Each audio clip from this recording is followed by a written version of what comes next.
Assalamualaikum warahmatullahi wabarakatuh. Innal hamdalillah nahmaduhu wa nasta'inuhu wa nastaghfiruh wa na'udzu billahi min shururi anfusina wa sayyiati a'malina. Man yahdihillahu fala mudilla lahu wa man yudlilhu fala hadiya lahu. وأشهد أن لا إله إلا الله وحده لا شريك له وأشهد أن محمدا عبده ورسوله صلوات ربي وسلامه عليه وعلى آله وأصحابه أجمعين. أما بعد. Jamaah rahimakumullah, malam ini malam 18 Muharram 1441 Hijriah.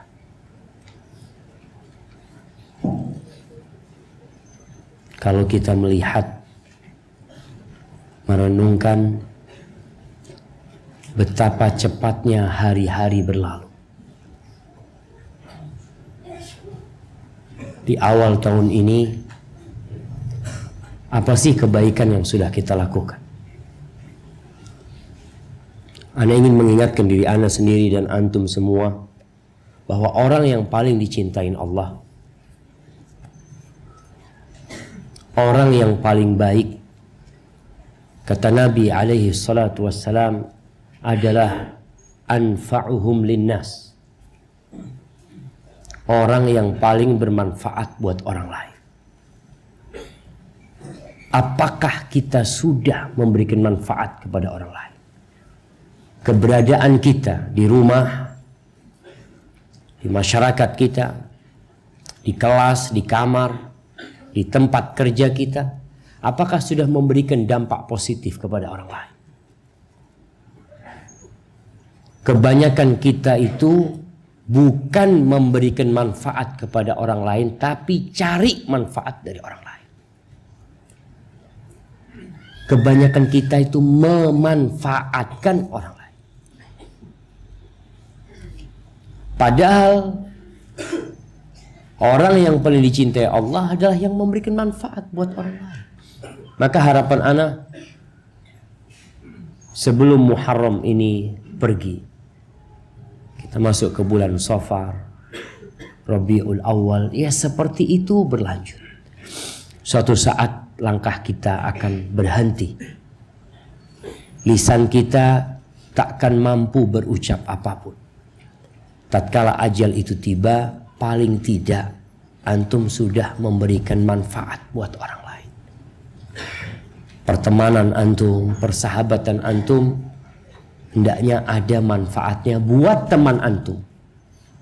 Bukan antum ngambil manfaat dari teman antum, tapi bagaimana kita memberikan manfaat kepada orang lain. Jamaah rahimakumullah, kita masuk ke bab Sayyidul Istighfar. Pada pekan lalu kita sudah membahas beberapa hadis yang berkaitan dengan istighfar Rasul sallallahu alaihi wasallam. Nah, silakan dibaca.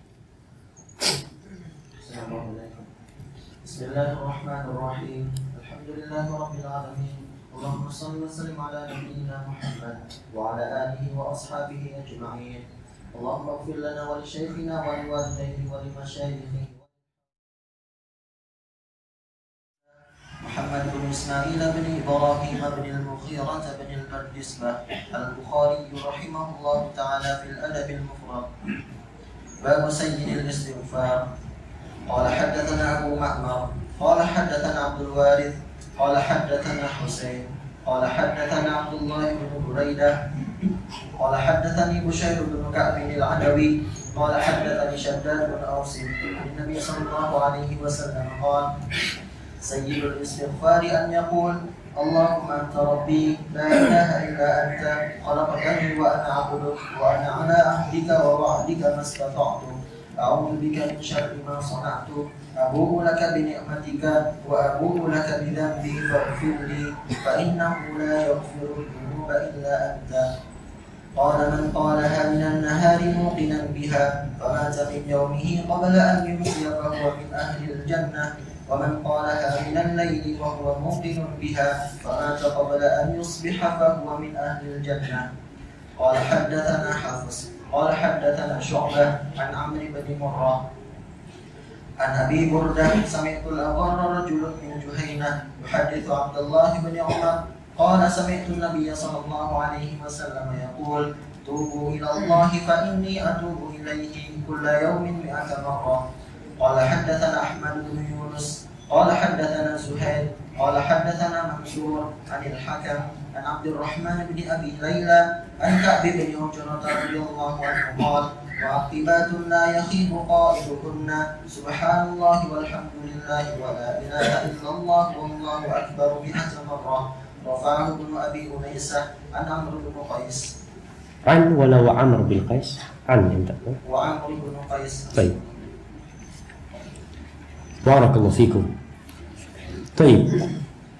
Berkaitan dengan hadis nomor 620. Ini sama seperti awal hadis di bab Sayyidul Istighfar.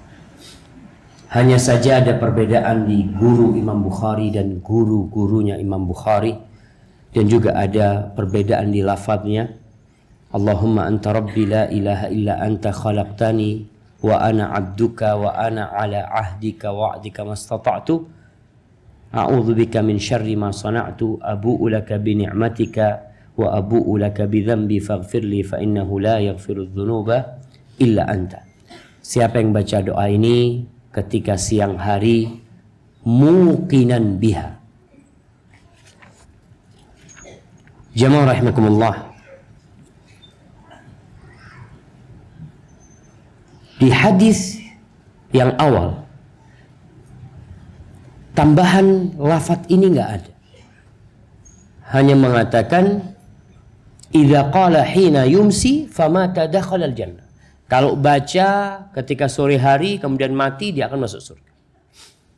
Sedangkan di sini disebutkan man qalaha minan nahari muqinan biha, yakin dengan bacaan ini. Keyakinan ini yang mahal.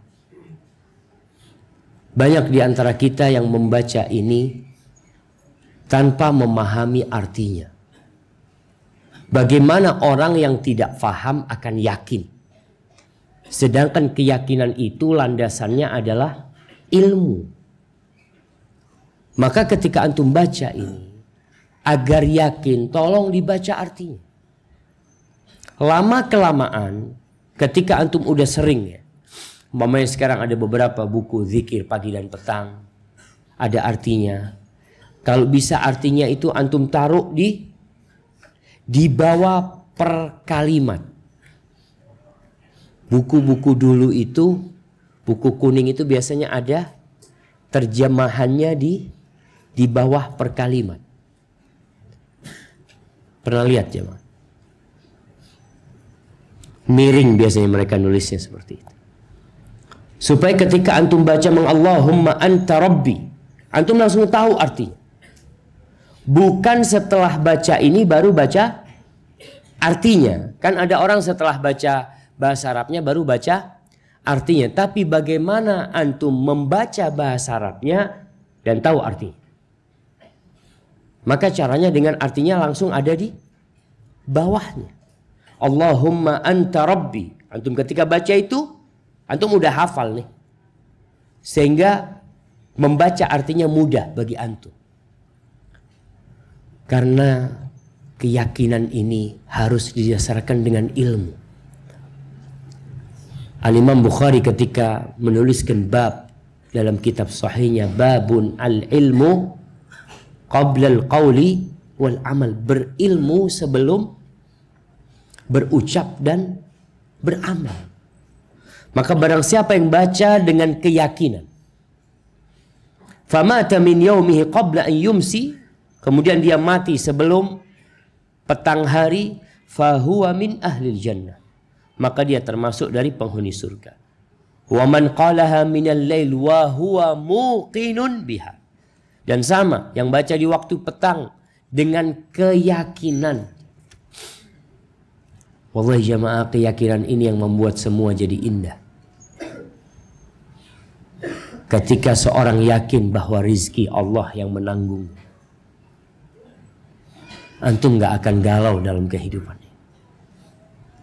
Ketika antum yakin dengan kata per kata dalam doa yang diajarkan Nabi SAW. Ketika antum mengatakan abu'u laka bi dzambi, ya Allah, aku mengakui dengan semua dosa-dosaku. Ya Allah. Antum kebayang tuh berapa banyak dosa yang antum lakukan, yang antum bertobat darinya kemudian mengulanginya kembali. Maka dengan itu, ketika antum mati sebelum pagi hari, fahuwa min ahlil jannah, maka dia akan termasuk penghuni surga. Kemudian di sini Imam Bukhari menyebutkan sebuah hadis. Dia mengatakan telah mengajarkan kepada kami Hafs, dia berkata telah mengajarkan kepada kami Syu'bah dari Amr ibn Murrah dari Abi Burdah. Abi Burdah mendengar Al-Aghar, ini salah seorang sahabat dari Juhainah, yuhadithu Abdullah bin Umar. Dia menyampaikan sebuah hadis kepada Abdullah bin Umar. Kita lihat jamaah, para sahabat itu ketika Nabi memberikan kajian alaihi salatu wassalam, tidak semuanya hadir. Sebagian harus bekerja, sebagian tidak sedang sholat di masjid itu. Tapi mereka memiliki sebuah tanggung jawab yang besar, yaitu menyampaikan apa yang mereka dengar dari Nabi SAW kepada yang belum dengar. Rasul SAW mengatakan, liyuballighi syahid minkumul ghaib. Yang hadir tolong sampaikan kepada yang tidak hadir. Beliau mengatakan SAW, ballighu anni walau ayat. Sampaikan dari aku walaupun satu ayat. Nih kadangkala ada teman kajiannya nggak hadir. Hari ini dia uzur, hari ini dia ada acara sehingga tidak bisa hadir. Antum yang hadir, pulang dari sini ketemu sahibnya, syuf tadi malam hadis yang dibahas ini dan itu. Dengan cara inilah agama Allah ini akan tersebar. Dengan seperti ini, hadis-hadis Nabi akan didengar oleh umat manusia. Tapi kalau antum dengar cuma sampai di diri antum, bagaimana orang lain akan tahu? Kadang-kala Umar bin Khattab hadir di majelis Nabi Muhammad SAW. Dia punya sahib yang gantian mengembala kambing. Nanti Umar datang, yang ini jagain kambingnya. Nanti dia datang, Umar yang jagain kambingnya. Seperti itu. Tapi tatkala mereka mendapatkan ilmu, mereka sampaikan kepada temannya. Di sini Al-Aghar menyampaikan kepada Abdullah bin Umar. Dia berkata, sami'tun nabiyya sallallahu alaihi wasallam yaqul. Aku mendengar Nabi sallallahu alaihi wasallam, beliau berkata, tubu ilallah fa inni atubu ilaihi kulla yaumin mi'ata marrah. Bertobatlah kalian kepada Allah. Bertobatlah kalian kepada Allah. Allah mengatakan dalam Al-Quranul Karim, ya ayyuhalladzina amanu tubu ilallah taubatan nasuha. Dan Nabi mengatakan kepada para sahabatnya, kalian tobatlah kepada Allah.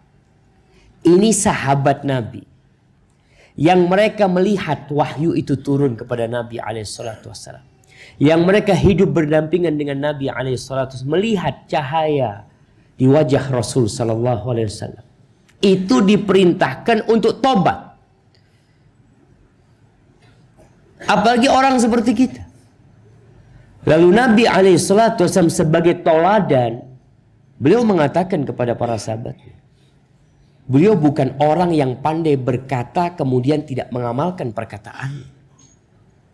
Beliau menjelaskan kepada para sahabatnya, yang mungkin ada di antara mereka belum paham tentang bagaimana sosok Nabi Muhammad SAW. Beliau mengatakan, sesungguhnya aku itu bertobat kepadanya setiap hari 100 kali.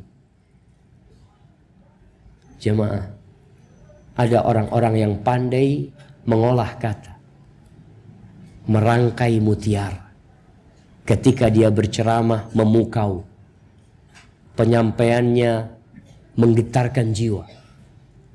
Tapi ada yang tidak pandai mengamalkan. Allah Azza wa Jalla mengatakan, ya ayyuhalladzina amanu lima taquluna ma la taf'alun. Wahai orang-orang yang beriman, kenapa kalian berkata apa yang tidak kalian kerjakan?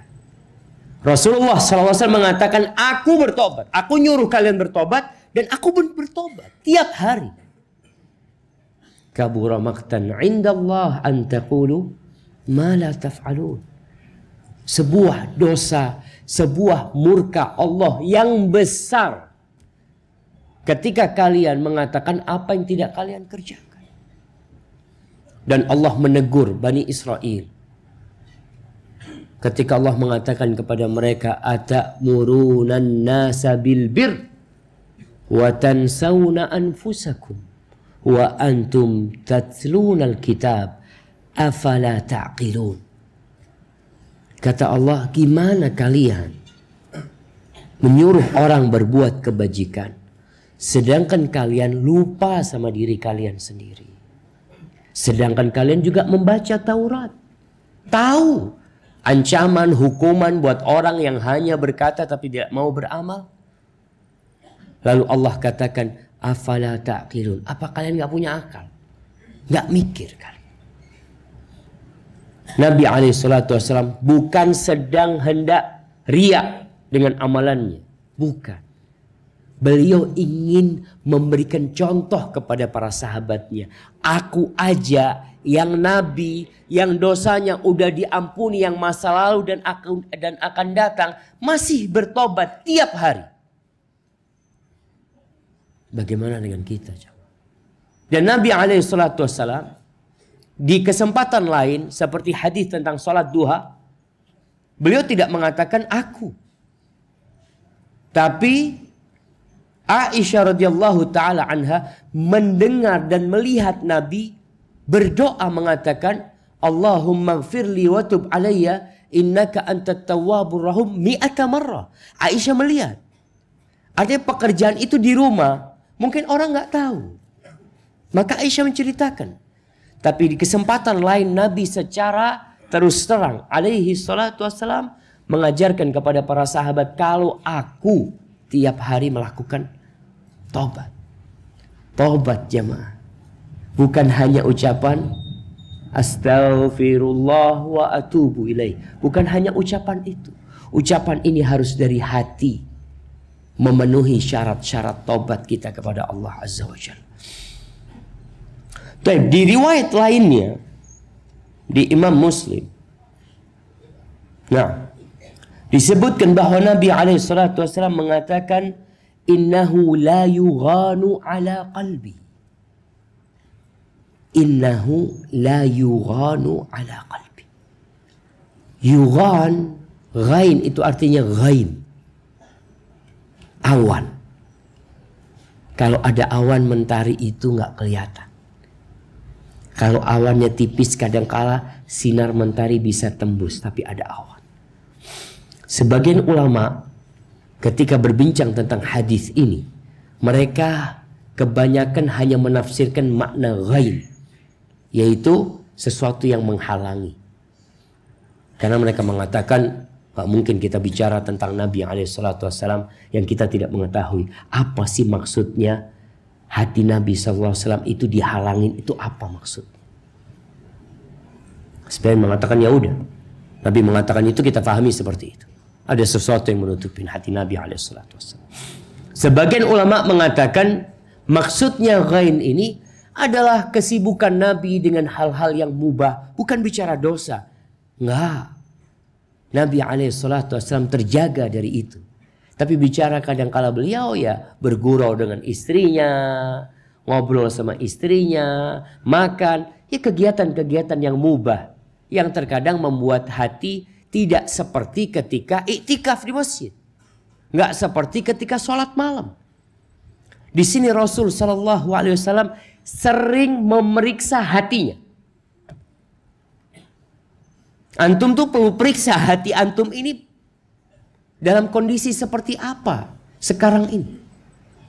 Kalau antum lihat, ada orang yang senantiasa mengadakan cek laboratorium secara berkala. Tiap bulan dia cek jantung. Ada yang cek detak jantung jamaah. Yang pakai apa? Pakai alat kemudian keluar itu, di print supaya kelihatan gimana detak jantung antum. Ini secara organ tubuh manusia kadangkala perlu mengecek jantung. Dan secara maknawi kita seorang muslim harus mencontoh Nabi SAW yang ternyata beliau suka memeriksa kondisi hatinya. Mungkin antum melihat ya Allah, kalau Nabi SAW disibukkan dengan yang mubah bukan dosa. Beliau ngobrol sama istrinya, makan, gurau, hal yang mubah. Itu pun beliau akhirnya bertaubat 100 kali. Disebutkan, wa inni la astaghfirullah fil yaumi mi'ata marrah. Aku istighfar mohon ampun sama Allah 100 kali. Supaya mengembalikan hati itu supaya cemerlang jamaah. Kalau kita gimana jamaah? Sebagian orang gara-gara tidak memeriksa hatinya, tatkala imannya turun, itu turun jeblok. Tapi tatkala orang memeriksa hatinya, nggak sampai kena serangan jantung. Dia sudah minum obat. Dokter udah mengatakan ngasih vitamin, ini vitamin buat jantung. Karena antum periksa. Istighfar inilah yang menjadi vitamin buat jantung kita. Yang membersihkan hati kita. Berapa banyak? Sebanyak-banyak. Dan sekali lagi antum perlu punya waktu duduk beristighfar.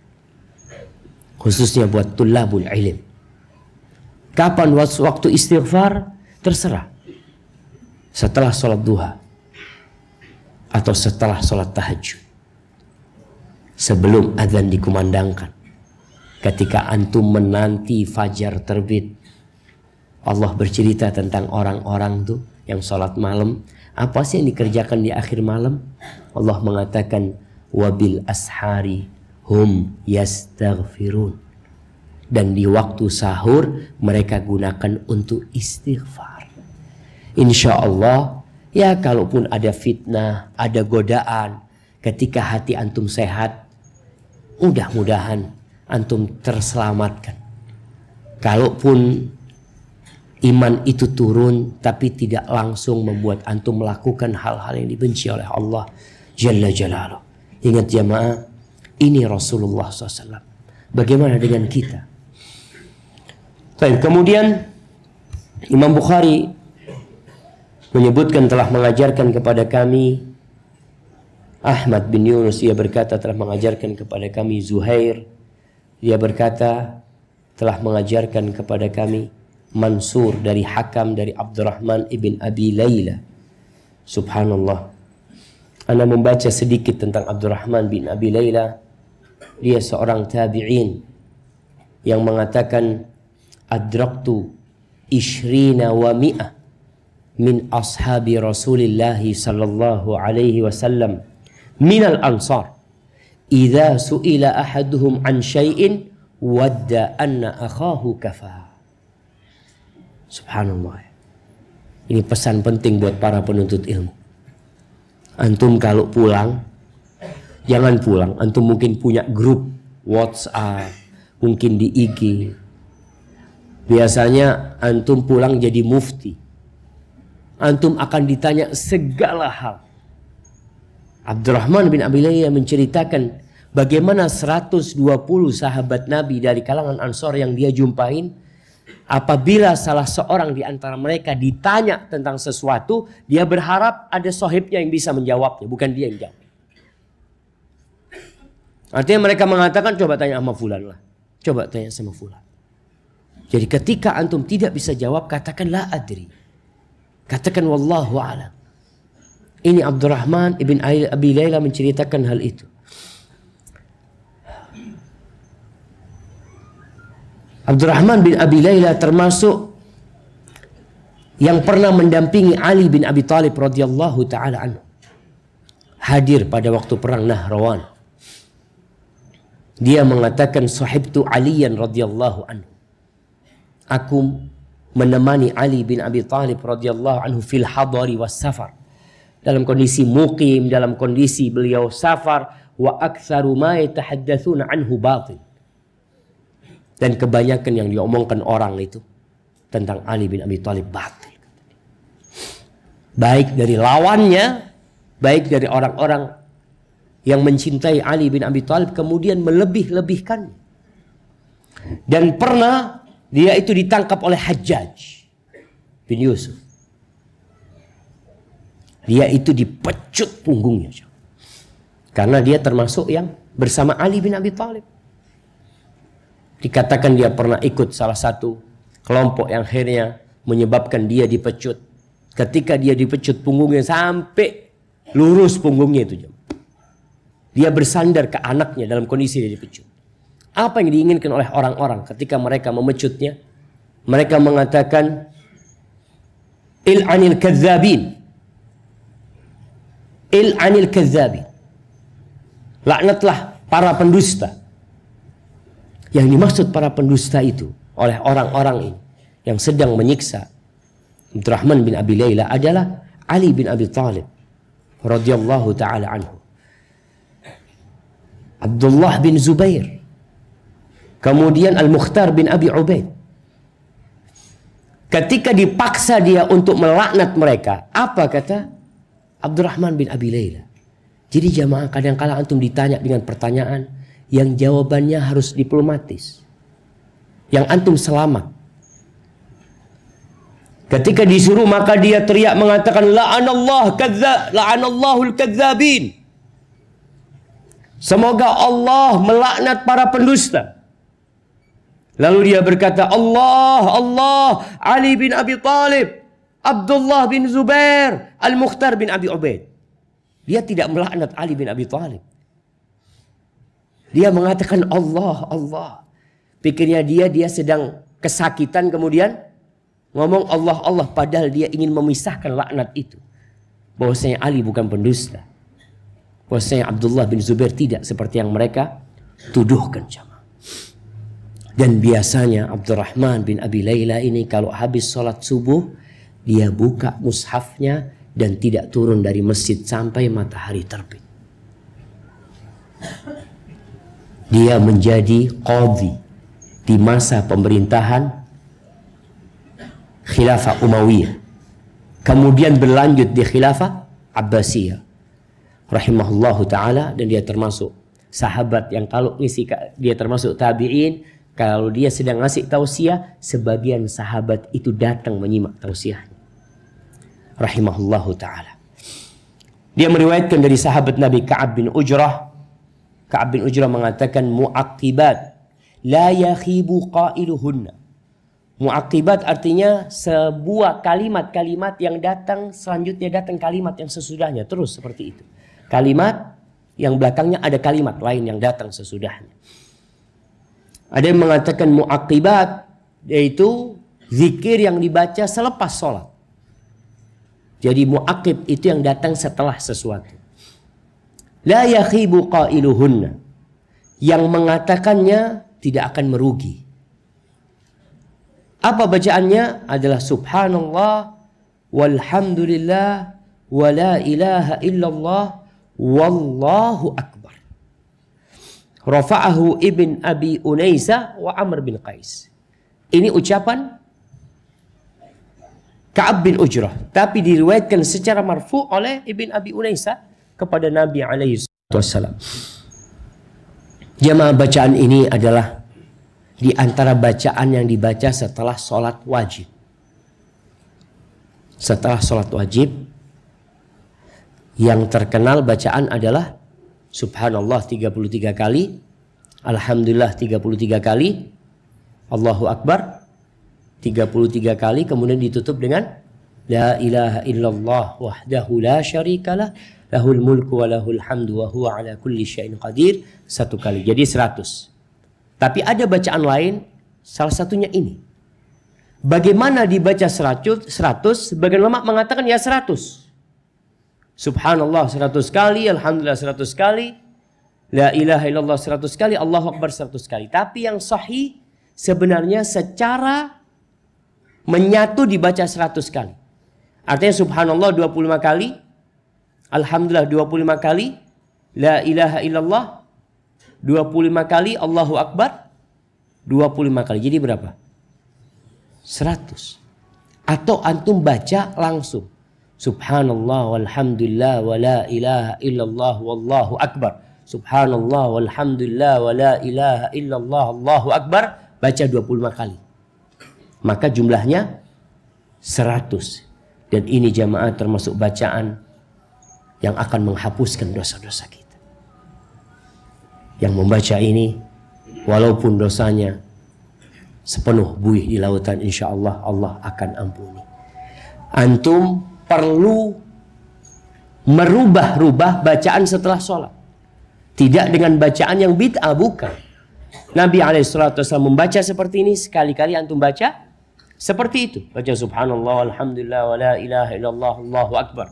Karena biasanya kalau orang terbiasa membaca subhanallah, subhanallah, subhanallah, dia akhirnya nggak berasa di dirinya. Tapi sesuatu yang baru membuat dia jadi lebih konsentrasi. Dia hitung. Kemudian bacaan lainnya adalah bacaan subhanallah 10 kali, alhamdulillah 10 kali, Allahu akbar 10 kali. Artinya ketika antum dalam kondisi ada acara, ada sesuatu yang harus antum kerjakan, maka antum baca itu. Jangan sampai antum tidak membacanya. Tetap membaca walaupun tidak panjang, antum bisa membaca yang seperti itu. Dan masih ada bacaan-bacaan lainnya yang dibaca setelah sholat. Baik, barakallahu fikum. Silakan dilanjutkan. ثم قال رحمه الله تعالى باب دعاء الاخ بظهر الغيب قال حدثنا عبد الله بن يزيد قال حدثنا عبد الرحمن بن زياد قال لي عبد الله بن يزيد سمعت عبد الله بن عمرو عن النبي صلى الله عليه وسلم قال اسرع الدعاء اجابه دعاء غائب للغائب قال حدثنا بشر بن محمد قال حدثنا عبد الله قال اخبرنا حيوه قال أخبرنا شرحبيل بن شريك المعافري. عندك أخبرنا أو أخبرني؟ طيب. قال أخبرنا شرحبيل بن شريك المعافري أنه سمع أبا عبد الرحمن الحبلي أنه سمع السنابحي أنه سمع أبا بكر الصديق رضي الله عنه إن دعوة الأخ في الله مستجاب. قال حدثنا محمد بن سلام قال حدثنا يحيى بن ابي غنية قال اخبرنا عبد الملك ابن ابي سليمان عن ابي الزبير عن صفوان بن عبد الله بن صفوان وكانت تحته الدرداء بنت ابي الدرداء قال قدمت عليهم الشام فوجدت ام الدرداء في البيت ولم اجد ابا الدرداء قالت اتريد الحج الان قلت نعم قالت فادعوا الله لنا بخير فإن النبي صلى الله عليه وسلم كان يقول إن دعوة المرء المسلم مستجابة لأخيه بظهر الغيب عند رأسه ملك موكل كلما دعا لأخيه بخير قال آمين ولك بمثله قال فلقيت أبا الدرداء في السوق فقال مثل ذلك يأمر النبي صلى الله عليه وسلم. حسبك. طيب. Kita masuk ke bab 278, bab du'a'il akh bi dhahril ghaib. Bab tentang mendoakan saudaranya dalam kondisi saudaranya nggak ada. Saudaranya ghaib. Kebanyakan kita itu mendoakan saudaranya ketika dia ada. Umpamanya fulan datang, Ustaz doakan ana Ustaz ya. Sahib datang mau berangkat kemana, tolong doakan. Ketika dia mendoakan dalam posisi temannya itu hadir, bukan itu maksud bab. Tapi bagaimana antum bisa mendoakan saudara antum tuh nggak tahu. Antum dengar fulan marid, antum angkat tangan, Allahumma shfi fulan, Allahumma shfihi shifaan ajilan ya rabbal alamin. Fulan tuh nggak tahu. Doa itu akan mustajab. Dan di sini ana melihat kita tuh punya sifat hasad sama saudara kita. Apalagi kalau satu profesi. Sampai sebagian ulama mengatakan ma khala jasadun min hasad. Tidak ada tubuh yang selamat dari hasad. Semua punya sifat hasad. Salah satu cara menghilangkan rasa hasad kepada saudara antum adalah dengan cara antum mendoakan dia. Karena ketika antum mendoakan dia, antum akan mendapatkan apa yang antum pintakan buat dia. Antum punya teman, ya Allah, nggak suka antum sama dia. Antum doakan, ya Allah, mudah-mudahan fulan, ya Allah, diterima di Madinah, ya Allah. Ada yang doakan saudara yang seperti itu. Dan dia nggak suka, dia hasut sama fulan. Mudah-mudahan fulan diterima di Madinah. Apa kata malaikat? Semoga engkau juga seperti itu. Jadi kenapa kita harus hasad? Ketika doa ini bisa menghilangkan hasad dan keinginan kita. Biasanya kita ingin apa yang ada di diri saudara kita. Antum melihat fulan mau menikah. Ya Allah, kok nikah duluan? Anak ini belum. Mudah-mudahan nggak jadi nikahnya. Jangan. Antum doakan mudah-mudahan diberkahin pernikahannya. Dikasih istri yang soleha. Dikasih anak keturunan yang soleh dan soleha. Kasih keluarga yang sakinah, mawaddah dan rahmah. Apa kata malaikat? Amin walaka bimithl. Amin, semoga engkau juga dapat seperti itu. Maka ini kesempatan buat kita. Al-Imam Bukhari menyebutkan beberapa hadis. Yang pertama, hadis ini dhaif. Bukhari mengatakan telah mengajarkan kepada kami Abdullah bin Yazid. Dia berkata telah mengajarkan kepada kami Abdurrahman bin Ziyad. Dia telah berkata kepada Abdullah bin Yazid. Dia mendengar Abdullah bin Amr. Ini meriwayatkan dari Nabi SAW. Asra'ud du'ai ijabatan du'a'u ghaibin li ghaib. Doa yang paling cepat diijabah adalah doa dari orang yang gaib untuk orang yang gaib. Artinya untuk orang yang nggak ada buat orang lain, buat teman dia. Tapi hadis ini dhaif, namun maknanya sahih. Secara sanad dia dhaif. Kemudian di hadis yang selanjutnya ini adalah athar dari Abu Bakar Siddiq radhiyallahu taala anhu, di mana As-Sunabihi Abdurrahman ibn Usailah Abu Abdillah dia datang ke kota Madinah. Dia seorang tabi'in yang datang ke kota Madinah setelah 5 hari dari wafatnya Rasulullah sallallahu alaihi wasallam. Hana waktu al-adhan ya syabab? Nah? Lisa. Baqiyat daqiqah. Baik.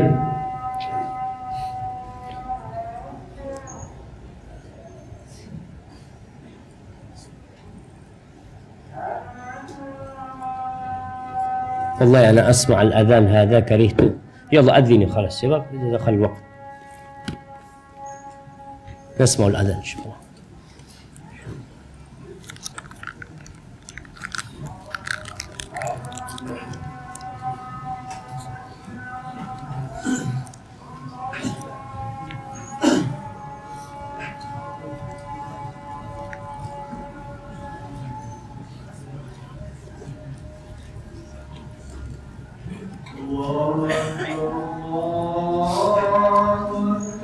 الله أكبر.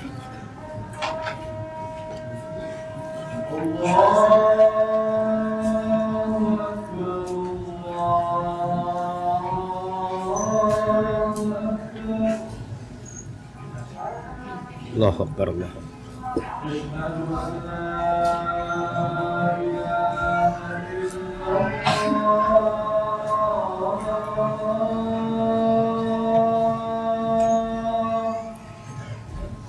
يا أشهد أن لا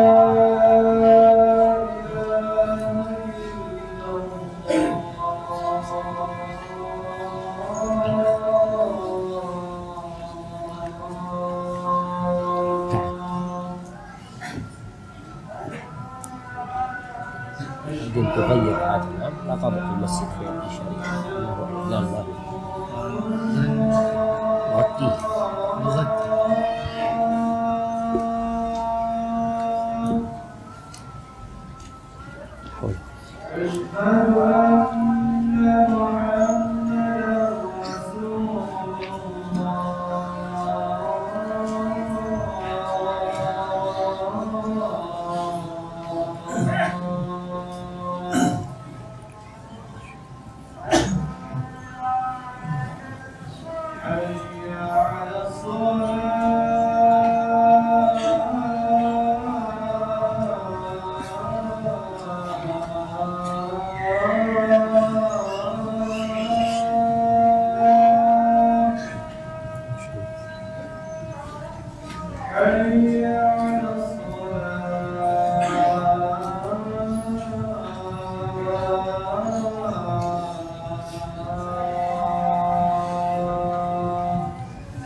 اللهم صل وسلم على محمد اللهم رب هذه الدعوة التامة والصلاة القائمة آت محمدا الوسيلة الفاضلة وبعث مقاما محمودا الذي وعدته.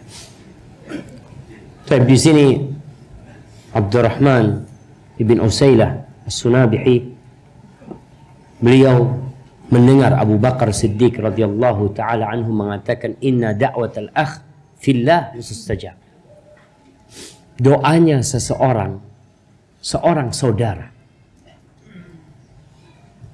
untuk Allah subhanahu wa ta'ala, bukan karena riya, bukan berharap pujian, itu dikabulkan. Maka hendaklah kita banyak-banyak mendoakan saudara kita. Antum kepingin mobil, gimana doanya? Ya Allah, fulan kesian, ya Allah nggak punya mobil, ya Allah berikan mobil kepada fulan. Padahal yang kepingin mobil siapa? Antum. Gak masalah, antum doakan fulan. Antum kepingin sehat, doakan ya Allah kasih kesehatan kepada fulan ya Allah. Antum kepingin ilmu yang bermanfaat, antum selain doa buat diri antum, doakan saudara antum. Itu akan membuat cinta di antara kita dan akan menumbuhkan persaudaraan yang dalam, plus dikabulkannya doa-doa kita. Ini kata Abu Bakar Siddiq radhiyallahu taala anhu. Artinya ada anjuran bagaimana kita mendoakan saudara-saudara kita. Kita lihat saudara kita susah hidupnya. Antum lihat dia mungkin jatuh bangun dalam usahanya. Antum melihat dari jauh. Antum melihat saudara antum mungkin kecelakaan. Apa yang bisa antum lakukan? Doakan dia. Dalam posisi dia nggak tahu, antum mendoakan dia. Cari waktu-waktu mustajab, sehingga doa itu akan lebih mustajab lagi. Kemudian di hadis yang selanjutnya, ini riwayat dari Safwan bin Abdullah bin Safwan. Wa kanat tahtahu ad-Darda bintu Abi Darda. Safwan bin Abdullah bin Safwan ini menantunya Abu Darda. Putrinya Abu Darda yang bernama Darda itu menikah dengan Safwan bin Abdullah bin Safwan. Dia datang ke Syam. Qadimtu alaihim asy-Syam. Lalu dia mengatakan, fawajadtu Ummat Darda fil bait. Abu Darda tinggal di Syam.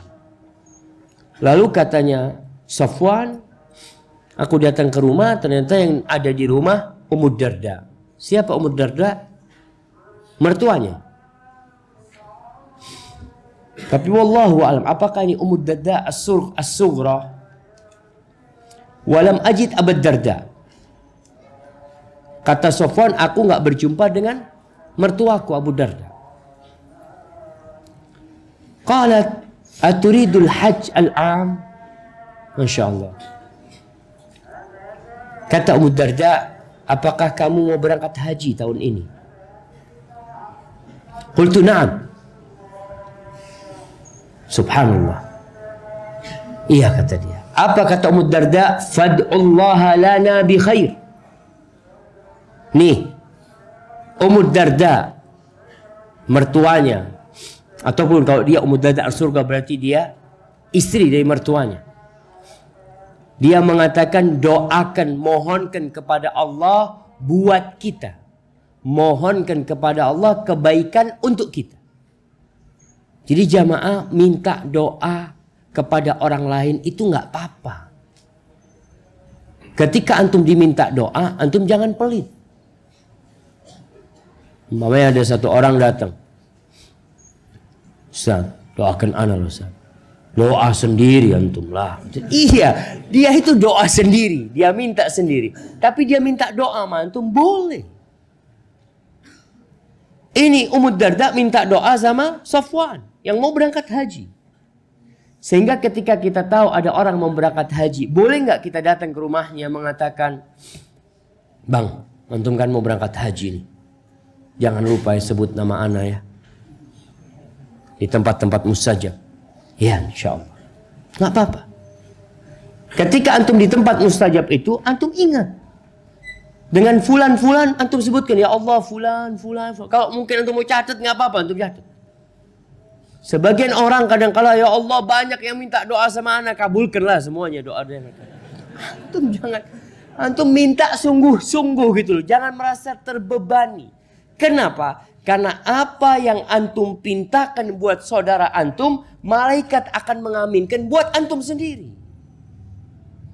Yakni manfaat doa itu bukan buat orang itu aja.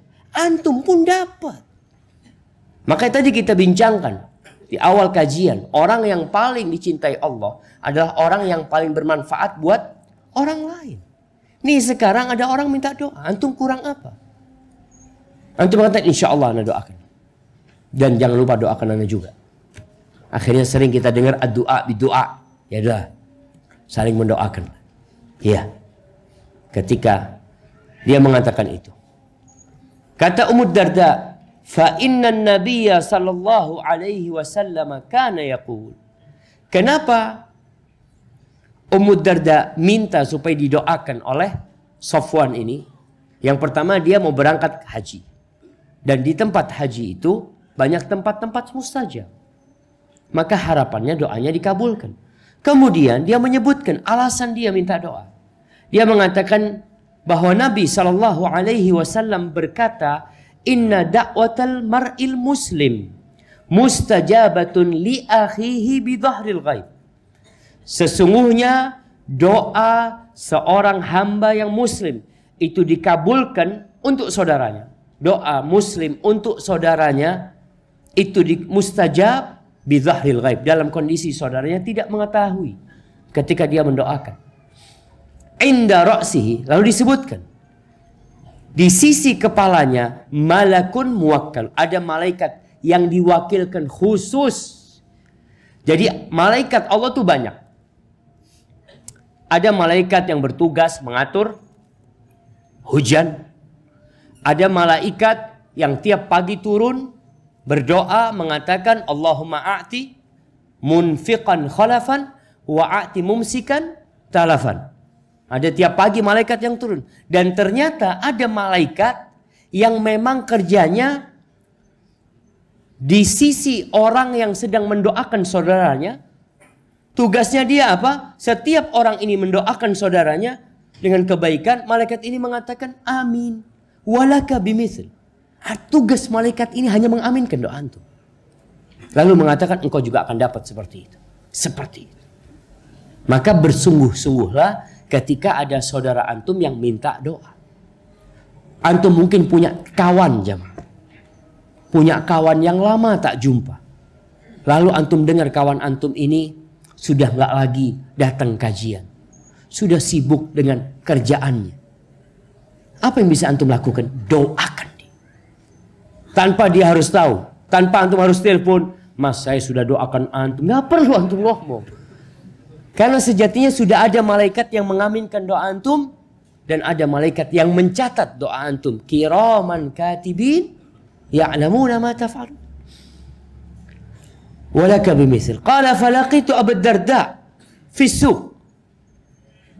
Kemudian aku berjumpa dengan Abu Darda di pasar. Artinya di rumah nggak ketemu Abu Darda. Lalu dia berangkat ke pasar cari Abu Darda. Berjumpa dengan Abu Darda di pasar. Dan Abu Darda mengatakan seperti yang dikatakan oleh istrinya. Doakan kami, doakan kebaikan buat kami. Lalu dia menyebutkan hadis itu. Ya'thuru anin Nabi SAW. Kalau hadis itu dari Nabi SAW. Maka jamaah rahimakumullah. Jangan pelit untuk mendoakan saudaranya. Tebarkan cinta dan kasih sayang di muka bumi ini. Innamal mu'minuna ikhwah. Sesungguhnya orang-orang yang beriman itu adalah bersaudara. Kalaupun antum disakiti sama saudara antum, mungkin dia nggak tahu. Mungkin dia nggak sengaja. Kalau antum berpikir kayaknya dia sengaja Ustaz, doakan semoga Allah mengampuni dosa dia. Dan Allah akan mengampuni dosa-dosa antum. Hadza wallahu a'lam bishawab.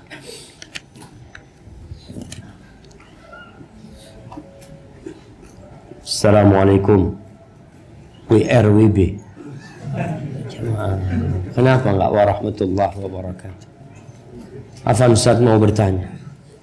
Apakah diperbolehkan jika seorang perempuan membatalkan lamaran karena beberapa faktor yang menyakiti hati perempuan tersebut, meskipun baru beberapa bulan lamarannya? Dan bagaimana baiknya untuk menyampaikan ke ortu laki-laki agar tidak terjadi kesalahpahaman? Terima kasih. Jamaah, nggak ada masalah. Alhamdulillah belum terjadi pernikahan. Belum terjadi pernikahan. Terkadang ada banyak orang yang konsultasi, Ustaz, kenapa Ustaz ya? Semakin dekat ke pernikahan, semakin banyak masalah. Kok sepertinya ditunjukkan perkara-perkara yang sebelumnya kita nggak tahu. Apa yang harus dilakukan kita? Yang pertama, antum harus kembali mencari tahu tentang calon pasangan hidup antum.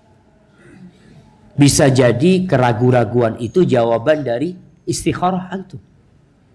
Sehingga kok nggak nyaman ya, kok nampak sesuatu yang sebelumnya tertutupi, kok baru ketahuan sekarang itu.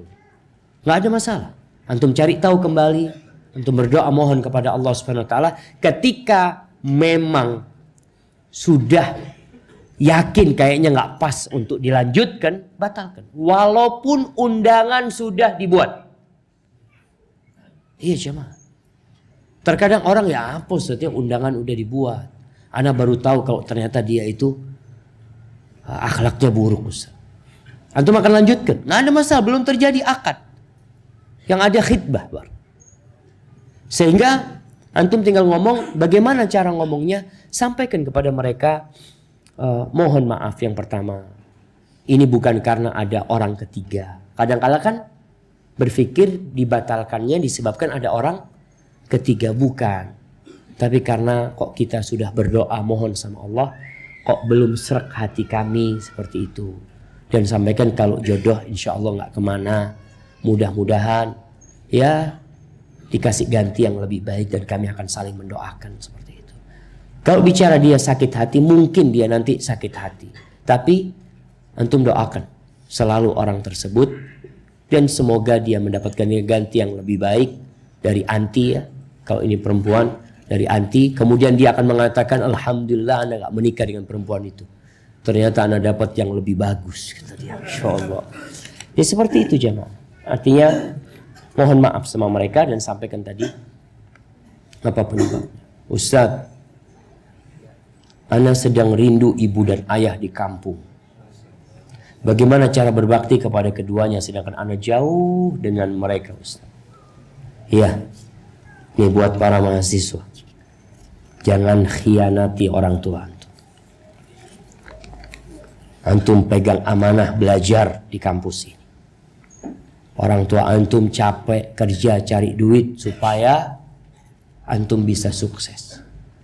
Mereka itu sabar berpisah dengan antum. Biasanya yang kepikiran sama anak tuh orang tua. Anak jarang kepikiran sama orang tua. Apalagi kalau lagi bersenang-senang sama sahibnya. Kapan anak kepikiran sama orang tua? Kalau kiriman telat. Hadza fulus, kok nggak datang ya? Baru ingat sama orang tua. Tapi ketika lagi senang, lagi bahagia, biasanya anak nggak ingat sama orang tuanya. Maka nasihat anak, antum pegang tuh amanah menuntut ilmu dari orang tua. Jangan dipakai tidur-tiduran. Ada mahasiswa habis subuh langsung assalamualaikum, laporan sama kasurnya, anak mau melanjutkan tidur. Orang tua antum, ya Allah, anakku sekarang sedang murajaah Qur'annya di masjid. Antum padahal sedang tidur di sana. Kadang-kala orang tua WA, nak, gimana nak? Murajaah Qur'an, alhamdulillah. Padahal antum sedang di kasur sana. Maka tolong antum jaga, berbakti kepada orang tua dengan cara menjaga amanah tersebut, dengan terus mendoakan orang tua antum. Dan ketika antum mampu, jangan ngerepotin orang tua antum. Jadi para siswa yang udah besar, yang sudah bisa berpikir, kalau dia bisa bekerja, mencari rezeki, dan tidak merepotkan orang tua, itu lebih mulia. Tapi kalau orang tua ngomong, nak gak usah nak, kamu fokus belajar. Alhamdulillah. Tapi jangan sampai antum fokus belajar, tiap sore main bola, kemana. Karena antum merasa uang tiap bulan datang, dan antum merasa banyak waktu kosong, jangan. Waktu kosong itu tujuan orang tua agar antum memanfaatkannya untuk belajar. Barakallahu fikum. Saya pernah menyumbangkan sejumlah uang yang rencananya akan dibuat membeli tanah makam. Nominalnya lumayan banyak. Namun sampai saat ini uang tersebut belum juga diberikan tanah oleh panitia penggalangan dana untuk pembelian tanah makam. Malah uang tersebut menjadi penggunjingan dan bahan fitnah, bahkan jadi rebutan. Bolehkah uang tersebut saya tarik kembali untuk saya sumbangkan, sedekahkan ke masjid atau tempat lain yang lebih bermanfaat? Nah, jemaah. Yang pertama, kalau ternyata uang itu memang belum dibelanjakan, antum boleh mengambil uang tersebut, tapi tetap sesuai dengan tujuan. Nggak boleh orang itu menarik sedekahnya untuk dia pakai. Tapi ketika dilihat memang di tempat ini tidak digunakan dengan baik, umpamanya, kemudian antum ambil dan antum alihkan ke tempat lain yang lebih bermanfaat, maka insya Allah itu akan lebih baik. Kalau tidak, antum datang ke panitia, antum sampaikan, ana punya uang, ana sumbangkan untuk tanah makam. Jadi enggak tanah makam? Kalau enggak jadi, ana cabut. Ana akan berikan ke tempat lain. Maka antum sampaikan kepada mereka seperti itu. Artinya tidak boleh seorang mengambil hibahnya kembali, tapi memindahkan. Bukan menarik pemberiannya, tapi dia memindahkannya. Tetap dia nggak menarik itu, dia pindahkan. Kok kayaknya sebagaimana wakaf jemaah, kadang-kala ada tempat wakaf yang mati. Antum wakaf di tempat itu, tanah ternyata nggak dipakai apa-apa. Bolehkah kita jual tanah itu, kemudian kita wakafkan di tempat lain? Boleh seperti itu. Intinya antum tidak menarik. Jangan antum nyumbang di sana 100 juta, setelah antum tarik, ya Allah kayaknya 75 aja udah banyak. Ini nggak boleh. Karena al-a'id fi hibatihi kal kalbi ya'udu fi qai'ihi. Orang yang menarik kembali hibahnya, pemberian dia, itu seperti anjing yang memakan muntah dia kembali. Ingat, antum bukan menarik tapi mengalihkan, memindahkan ke tempat lain kalau memang di tempat itu bermasalah. Hadza wallahu a'lam bissawab. Masya Allah.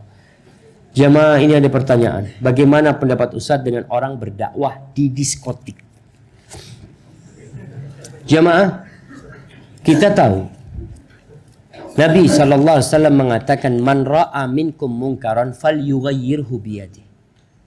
Barang siapa yang melihat kemungkaran, tugas dia adalah merubah dengan tangan.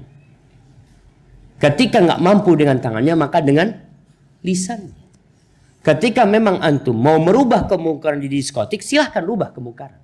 Kalau mampu, sampaikan kepada mereka, ya setelah bicara iman, menumbuhkan keimanan mereka, sampaikan bahwasanya kerjaan seperti ini haram. Antum mengingkari kemungkaran di sana. Perempuan-perempuan seperti ini yang berduaan dengan laki-laki hidung belang, atau dengan siapalah, antum sampaikan minuman keras yang di tempat sini, musik yang disetel di sini, itu mengingkari kemungkaran. Tapi kebanyakan, wallahu a'lam, apakah memang orang ke diskotik itu berdakwah mengingkari kemungkaran atau tidak? Kalau dia sekedar mengajak mereka untuk merenung, ya tidak mengingkari kemungkaran tersebut, maka ditakutkan antum punya kesempatan untuk mengingkari dengan lisan, tapi antum tidak menyampaikan. Artinya seorang mukmin, Rasul SAW itu datang ke pasar-pasar. Beliau berdakwah di sana, didatangin orang-orang tersebut. Jadi kalau memang mau didatangin untuk mengingkari kemungkaran, maka silahkan. Ketika tidak mampu mengingkari kemungkaran, jangan berada di tempat itu. Karena termasuk mengingkari dengan hati, konsekuensi mengingkari dengan hati adalah meninggalkan tempat kemaksiatan. Rasul SAW berlepas diri dari seorang yang duduk di meja, di situ ada khamr yang sedang diputar. Beliau berlepas diri. Ketika antum nggak mampu mengingkari kemungkaran, antum tinggalkan tempat tersebut. Tapi kalau antum ngobrol yang lainnya, sedangkan kemungkaran itu tidak antum ingkari, maka takut antum termasuk yang membiarkan kemungkaran itu. Ustaz, saya laki-laki, usia 24 tahun, baru lulus S1, dan rencana bekerja. Tapi ibu saya melarang saya bekerja dengan alasan mempersiapkan masuk S2. Karena ibu saya berambisi saya harus S2. Bagaimana saya menjelaskan ke ibu saya? Karena ibu saya cenderung temperamen dan ambisius. Insyaallah jemaah. Mungkin ibu antum cinta sama antum, ingin kebaikan buat antum. Hanya saja berapa banyak orang yang ingin kebaikan tapi tidak mendapatkan kebaikan tersebut karena salah jalan. Kalau bicara S2 gak bertentangan, antum silahkan ambil S2 dan silahkan bekerja. Namun yang perlu antum duduk sama ibu antum, tanya sama ibu, ibu nanti kalau anak S2 kira-kira anak kerja apa gitu. Karena sekarang kebanyakan orang kuliah itu hanya untuk mendapatkan ijazah. Sebagian nggak punya keahlian. Bahkan banyak ijazah yang tidak bisa dipakai untuk kerja. Kenapa? Karena lapangan kerja yang pakai ijazah udah full. Yang ada lapangan kerja yang pakai skill. Sedangkan ijazah itu tidak menunjukkan skill dia. Makanya sekarang Anda sampaikan di beberapa tempat bahwasanya pemerintah Indonesia sekarang sudah mulai berpikir untuk banyak sekolah SMK. Sekolah menengah kejuruan. Supaya anak-anak itu lulus SMA sudah punya skill, nggak nunggu kuliah. Maka antum perlu ngobrol sama orang tua ya. Kalau bicara ambisius, sebenarnya apa sih ambisi orang tua? Kalau bicara pekerjaan apa yang kira-kira akan didapatkan dengan dia mendapatkan S2? Dan bisa jadi orang tua antum kepingin antum jadi dosen sehingga bisa memberikan manfaat buat orang lain. Maka coba antum ngobrol dari hati ke hati, cari waktu yang tepat. Ketika ibu sudah naik, kata antum temperamen, kalau sudah naik antum berhenti. Iya ibu, mohon maaf ibu, jangan berdebat panjang sama ibu. Barakallahu fikum. Baik, mungkin ini pertanyaan terakhir jemaah.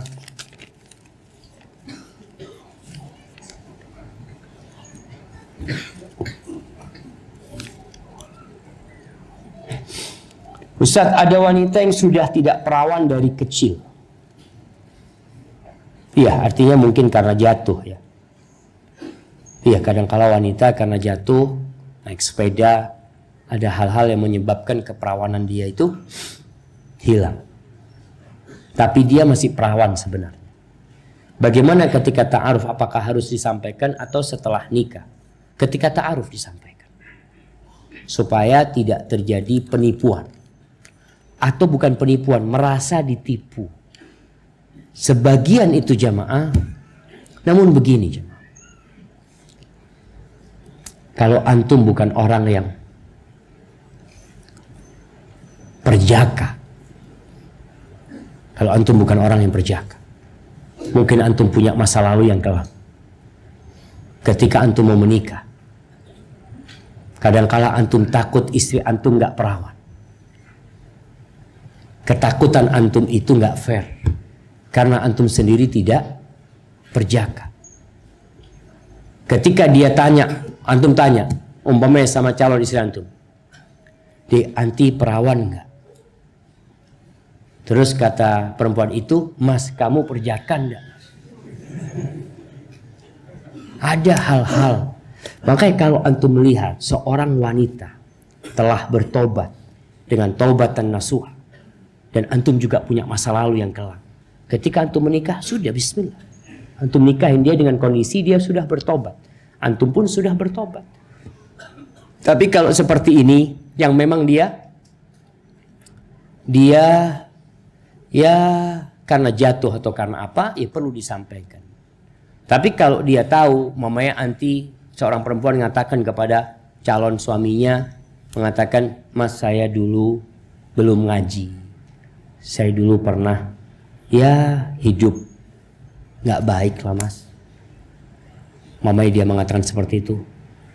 Dan suaminya juga harus tahu kalau dia lihat sudah mengakui dia punya masa lalu yang seperti itu. Biasanya kan laki-laki ini mencari tahu tentang hal itu. Namun ada hal lain yang perlu dipertimbangkan.